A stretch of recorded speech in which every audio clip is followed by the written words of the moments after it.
I first would like to actually thank Colette, who's not here, because she's put up a lot of these slides together for us, really kind of addressing the psychological impact of SCAD and what we know about it, which is very little, but hopefully we will know a lot more by the end of this afternoon. So I'm going to hopefully give you an overview of what the psychological impact of SCAD is, for those of you who've had SCAD many, many years ago, and for the ones who've recently had SCAD, to summarise some of the literature that's been published, and hopefully go on to talking about our research and what we aim to get out of it. So it's completely a normal human response to actually experience some level of psychological distress following any event in life, let alone SCAD. So for those of you who kind of go, am I mad? You're not. You're experiencing something which is completely normal if you're experiencing any distress or anxiety following your SCAD. This can manifest itself in many ways. It could be in terms of grief, anxiety, depression. And actually, if we look at just a general population of people who've had heart attack, and I apologise if this slide has been seen earlier for those of you who are upstairs, in patients who've had cardiac events, any cardiac event, such as a normal heart attack, we find that this is quite common. We find that actually it's common in those who've had recent acute events. So if you've had your heart attack just kind of recently, it tends to be more commoner than people further on down the line. Unfortunately, it's commoner in women, but women are more resilient. It's commoner in younger people, and I guess that is explained because younger people are fit, healthy, well, getting on with life, and suddenly something happens. And it can present itself actually at any point if it didn't occur acutely, so it could be much further down the line. And this is very much applicable to SCAD patients. So for those of you out there who are quite young, healthy, been exercising, running around, living life like you should do, and this happens, and you associate some of these symptoms of kind of anxiety and distress after your SCAD, this is expected. And actually, as individuals, we're all very, very different into how we cope with it. So there is no right mechanism of how to cope with all of these symptoms, which we'll go into in a bit. And some of us will need some psychological therapy. It could be just talking, sharing is very helpful. I'm sure most of you have shared a lot of your experiences with each other, which takes away the edge of anxiety. And in some cases, medications can be found to be useful. So what do we actually mean by psychological impact? Well, this is described as feeling anxious, so worried. Sorry, this is ringing weird noises. I'll hold it here. Kind of being worried, feeling nervous and apprehensive, feeling fearful most of the time, worried that this is going to happen again. Am I going to have this? What's going on? Can I walk out of my door? Can I, travel? All of those symptoms are applicable.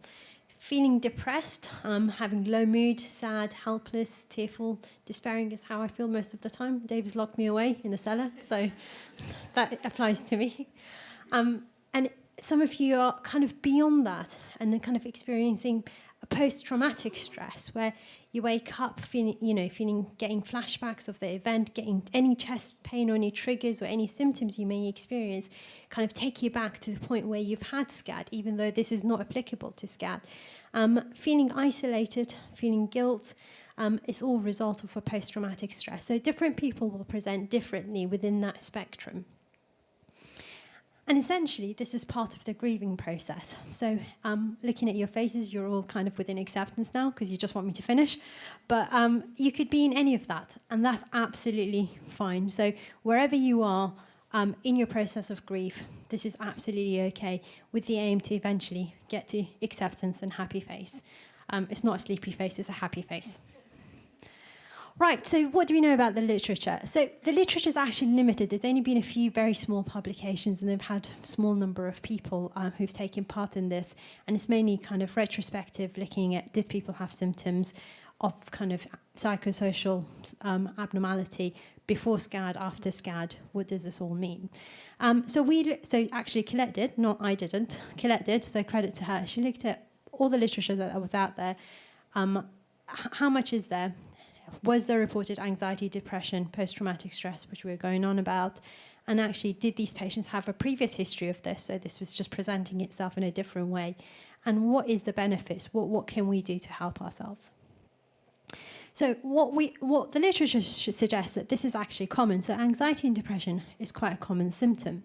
In a small retrospective study, and I think this included about 70 people, they found up to kind of 16% had reported anxiety after SCAD, and about up to 30% of people who did the depression survey, they reported to be at least moderately depressed.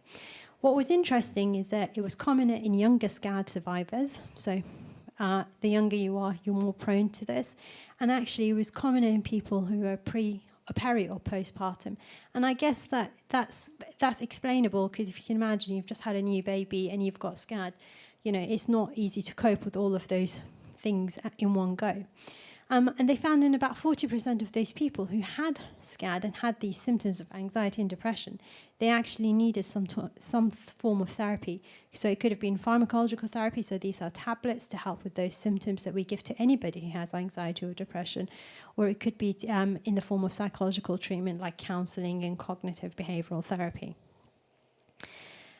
What's interesting is that in about 40% of these people, they reported they had history of depression and anxiety. So in a way, they're kind of predisposed to these events afterwards.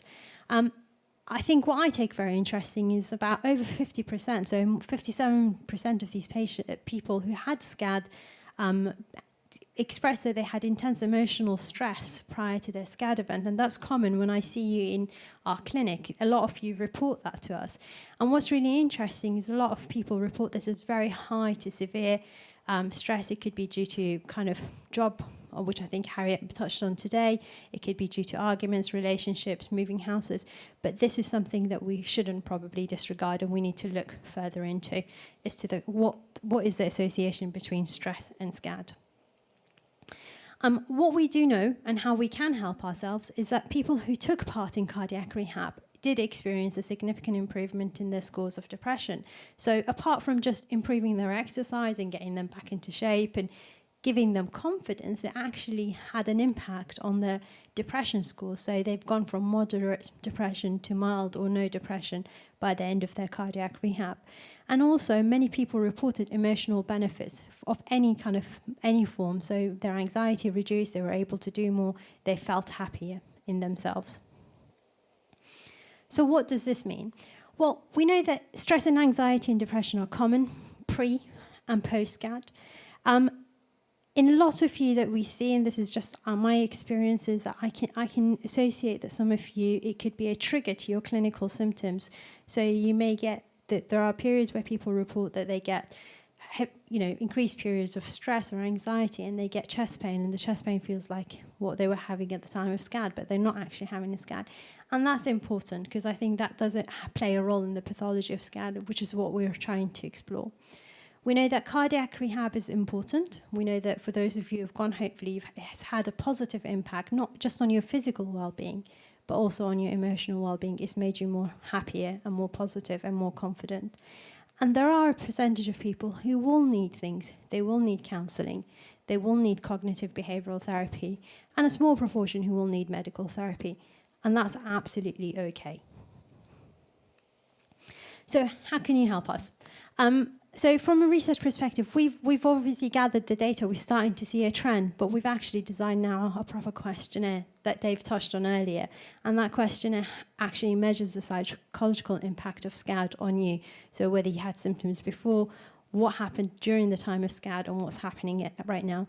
And that will give us more information to be able to manage the psychological impact of SCAD on you in the future. And please do take part in doing it when it's sent to you. But on that note, I'm not going to be all depression. We're going to go positive now. So a life-changing event can actually be a very positive one. And this is just, again, I think there is a later session on post-traumatic growth. But what can be negative in life and seen to be negative, and life-changing, can actually make you more positive. You take away all the positive, you throw away all the negative, and you move on to improving your life. And I think Harriet mentioned that earlier, and that was very inspirational. So I'm going to leave you with a positive quote, and I'm going to hand over to Catherine. And just before I do that, I just want to thank you all for coming today. I want to thank all of those patients who've emailed us, who've come to our research date, given time, who are continuously on my case to see me and Dave. So thank you. Without you and all the information we've gathered, it would be hard to do this research. So thank you very much.